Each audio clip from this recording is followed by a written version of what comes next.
Garments বন্ধ হয়ে যায় আমাদের এই বাড়িঘর কোনো কাজে লাগবে না।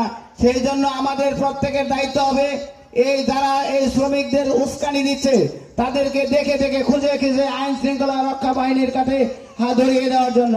কারণ আপনারা জানেন বাড়িওয়ালা কে, বাড়ির শ্রমিক কে, ভাড়াটিয়া সব আপনারা চিনেন। কাজেই শ্রমিক ছাড়া অন্য কোনো লোক আইসে আপনার বাড়িতে আশ্রয় নিবে, সে আশ্রয় নিয়ে একটা বিশৃঙ্খলা সৃষ্টি করবে, সে দায়িত্ব কিন্তু আপনাকে নিতে হবে।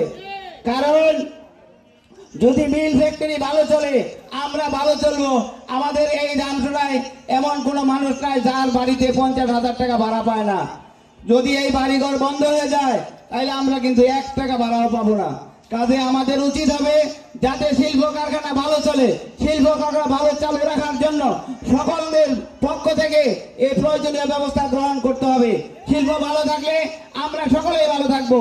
আর আজকে যারা এই অনুষ্ঠান আয়োজন করেছে হুমকি দেওয়া হয়, আমরা এখনো হুমকি পাই।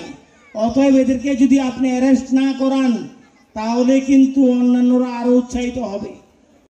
গফুর ভাইয়ের আগমন, ধামসোনার মাটি,